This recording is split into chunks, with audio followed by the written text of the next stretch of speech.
নমস্কার, চ্যানেল রূপা মুখার্জিতে আপনাদের সকলকে স্বাগত জানাই। আজকের এই গুরুত্বপূর্ণ ভিডিওতে আমরা আলোচনা করব একটি বড় শিক্ষা সংক্রান্ত ইস্যু নিয়ে, ইউজিসি রেগুলেশন 2018 এবং কেন 8 বছর পরেও পশ্চিমবঙ্গে এটি কার্যকর হয়নি।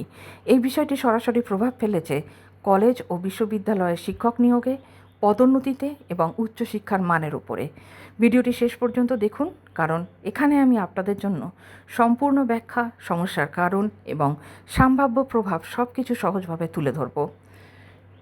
সম্প্রতি একটি রিপোর্ট অনুযায়ী জানা গেছে 2018 সালে ইউজিসি একটি নতুন নিয়ম চালু করে শিক্ষক পদোন্নতির ক্ষেত্রে, কিন্তু সেই নিয়ম কার্যকর হওয়ার জন্য রাজ্যের তরফে একটি ম্যাচিং অর্ডার দেওয়ার কথা ছিল।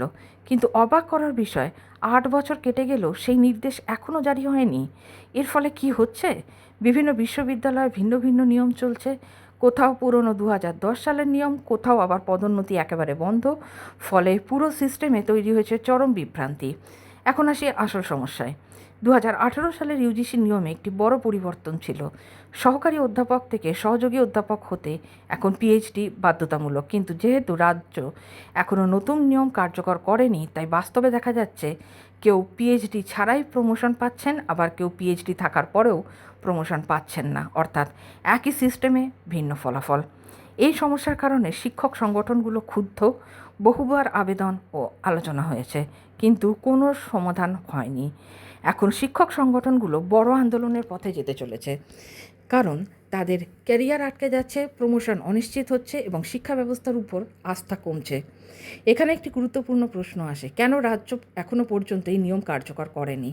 সম্ভাব্য কারণগুলি হলো: প্রথমত, কেন্দ্র রাজ্য নীতিগত দ্বন্দ্ব; দ্বিতীয়, নতুন নিয়ম নিয়ে আপত্তি; তৃতীয়, প্রশাসনিক বিলম্ব; চতুর্থ, নিয়োগ ও ক্ষমতা নিয়ে রাজনৈতিক টানাপোড়েন। আগেও দেখা গেছে ইউজিসির বিভিন্ন নিয়ম নিয়ে রাজ্য আপত্তি জানিয়েছে। যারা WB, SSC, SLST, net, set interview প্রস্তুতি নিচ্ছেন, এটা কিন্তু তাদের জন্য অত্যন্ত একটি গুরুত্বপূর্ণ। নীতিগত অসামঞ্জস্য ও প্রশাসনিক বিলম্বের কারণে শিক্ষাক্ষেত্রে বিভ্রান্তি তৈরি হয়েছে, যা দ্রুত সমাধান করা খুব জরুরি। শেষে একটাই কথা বলবো যে 8 বছর ধরে একটি গুরুত্বপূর্ণ নিয়ম কার্যকর না হওয়া শিক্ষা ব্যবস্থার জন্য একেবারেই ভালো সংকেত নয়। শিক্ষকরা সমস্যায়, শিক্ষার্থীরা প্রভাবিত এবং পুরো সিস্টেম অনিশ্চিত।